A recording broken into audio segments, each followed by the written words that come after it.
বিশেষ করে উন্নয়নের সাথে যে সমস্ত কর্মকর্তারা জড়িত, আমাদের উপজেলা নির্বাহী কর্মকর্তা নবাবগঞ্জের জিল্লুর সাহেবের সভাপতিত্বে আমরা ওনাদের সাথে মত বিনিময় করেছি। বিশেষ করে রাস্তাঘাট যোগাযোগের যে সমস্যা, তারপরে আপনার মসজিদ মন্দির, তারপরে গির্জার উন্নয়নের জন্য, তারপরে আপনার হচ্ছে স্কুল কলেজ মাদ্রাসা, এগুলোর মধ্যে কোনগুলির উন্নয়ন দরকার, কোনগুলির বিল্ডিংয়ের দরকার, কোনটার কি অবস্থা আছে সেটা, তারপরে আপনার মসজিদ কেন্দ্রিক মক্তব কিভাবে চালু করা যায় এবং বই পুস্তক কিভাবে এখানে বেশি সরবরাহ করা যায়, হাসপাতালের খাবারের মান উন্নয়ন, হাসপাতালের ক্লিনলিনেস, হাসপাতালে চিকিৎসকদের উপস্থিতি, রোগীর সেবা এবং যাতে নর্মাল ডেলিভারি হাসপাতালে হয় এবং প্রয়োজনে কমপ্লিকেটেড ডেলিভারি সিজার যাতে হসপিটালে করা যায় এবং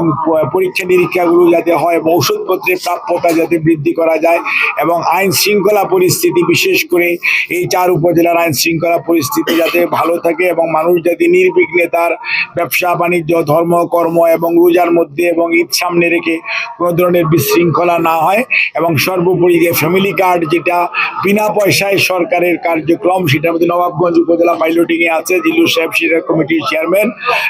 সভাপতি। কাজে আমরা আশা করছি যে ইনশাআল্লাহ যে এই ফ্যামিলি কার্ড নিয়ে যাতে কোনো ধরনের এই যে ফেক নিউজ দিয়ে অনেকে মানুষকে বিভ্রান্ত করার চেষ্টা করতেছে, মানে ভুয়া নিউজ দিয়ে, সেটাকে প্রতিরোধ করা এবং সেটাকে আপনার কিভাবে কমিয়ে আনা যায় এবং মানুষকে আশ্বস্ত করা যে ফ্যামিলি কার্ড সবাইকে দিবে। এটা আমাদের প্রধানমন্ত্রী জনাব তারেক রহমানের অগ্রাধিকার প্রকল্প বর্তমান সরকারের। কাজে এটি যাতে দ্রুত সুন্দরভাবে এবং আগামী 10ই মার্চ যাতে এটার যে পাইলটিং মাননীয় প্রধানমন্ত্রী উদ্বোধন করবেন সেটা যাতে সঠিকভাবে করা যায়, সেই লক্ষ্যে কাজ করার জন্য সমস্ত কর্মকর্তা আমাদের উপজেলা পর্যায়ের এবং ইউনিয়ন পর্যায়ের এবং ওয়ার্ড পর্যায়ের যে কর্মকর্তা কর্মচারীরা আছেন সবাইকে আমরা একটা টিম আকারে একসাথে মিলে এবং ভুল ত্রুটি কমিয়ে এনে যাতে কাজ করা যায় সেই লক্ষ্যে আমরা তখন আলোচনা করেছি এবং সবাই আমাদের সাথে টিম ওয়ার্ক হিসেবে কাজ করার জন্য সবাই একমত এবং সবাই আগ্রহ প্রকাশ করেছে এবং কোনো ধরনের দুর্নীতি যাতে আমাদেরকে কাউকে স্পর্শ না করে সে ব্যাপারে সবাইকে